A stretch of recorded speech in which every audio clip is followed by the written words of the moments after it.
You're listening to Reaching Higher, and I'm talking to Pastor Keith Bolton, the pastor of Liberty Christian Center International in Harvard, a wonderful friend and mentor of mine for years, been extended part of the Liberty family. How are you today? I'm doing great, Carlton. How are you? I'm blessed and doing great. Thank you, sir. You know, Pastor Keith, I started a series on church hurt the other day, and I'm still surprised and shocked. Maybe I shouldn't be of the response from listeners, people who have experienced church hurt. And I want to continue the discussion today talking about church people being mean. You know, I've been in church all my life, and I have to agree that sometimes we can be some of the meanest people in the world. Please help us today. Well, I think there are a number of facets to it. I think with any topic, we have to remember that the church is really a microcosm of the world. Amen. I know that we think that we are above it or beyond it. But the reality is we find everything in church that we find in the world. Mm-hmm. And the matter is that it is a much meaner world than it was 20, 30 years ago. Wow. I think that's the first piece. I think the second piece is that depending on the church tradition, for those of us who come from more legalistic traditions or perfectionist traditions where our relationship with God consists of a bunch of rules and regulations, we often have to give up stuff before we're really ready to. And it puts us in a place of frustration. We're really not happy with our lives, and when you're not happy with your life, you don't want anybody else to be happy with theirs. Wow. So a lot of what comes off as meanness is people who are frustrated because they basically given up all of their outlets for releasing stress, and some of them have never really come into a relationship with God and found rest in that because the relationship is with the church, it's with the tradition, it's with the rules and the regulations, and not with God, and they never really experienced the love and the grace of God to realize that He embraces us wherever we are, along our journey. So that becomes another piece. I think another piece, though, is that we don't understand the gospel. I think it relates to what I was saying before about not experiencing the grace and love of God. And so we're so focused on what I call the big church sins that, revolve around sex and alcohol and drugs and those sorts of things, that we totally miss the thrust of the gospel, the ethic of the gospel, which is love. Amen. Yeah. That, basically Jesus says it in the Great Commandment. Paul says it in other places. But at the end of the day, if we can just learn to trust God and love people, we really, have heard the gospel and are really living out the gospel instead of focusing on a bunch of personal habits that don't really have anything to do with the relationship with God. Amen. Pastor, what would you say to somebody that's dealing with church hurt and made the decision that I am never going to join another church?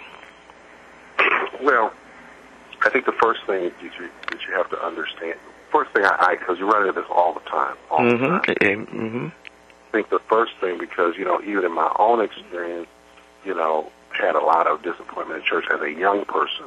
Mm-hmm. And went through my whole period of not going to church, etc. You have to really, first of all, separate church and God. Okay. And understand that while people may have done stuff to you, that God has not done anything to you. So that's a starting point. The second thing is you have to understand that God does call us to fellowship. Carlton, I can remember when I was disappointed in church and I made a decision to stay home, and I was an ordained minister. I was an ordained preacher. Wow. On Sundays, you could find me washing my car and listening to jazz and enjoying myself like anybody else, because I said, I can read the Bible myself. For the few people at church I like, I can spend time with them outside of church. I don't need to go to church anymore. And one day the Lord came to me and said, I miss you. And I said, what are you talking about? He said, I miss you from the fellowship. He said, because it makes my heart glad for my people to gather together to worship me. And so what people have to realize is that we don't go to church just to have our ego strokes or necessarily not to have our feelings hurt. We really go to church because God calls us to fellowship. He calls us to corporate worship. He calls us to add our voices to those that gather on Sunday morning. And the other thing that I would say to people, too, is your primary friendships may not be at church. Mm-hmm. Those may not be, that may not be your social circle. That just may be the place that you go to be part of the body, worship God, hear a word from God, and serve in the body. But those may not be your best friends, Right. Well, I'm one that believes in kind of separating my social life sometimes from my church life because I've had bad experiences when I proceeded to mix them.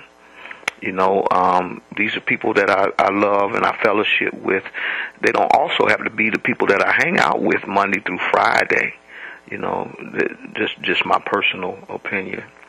Well, the part of the problem is, as African Americans, we, particularly in previous generations, the church had to be so many things to us, and where we tried to have everything. Yeah.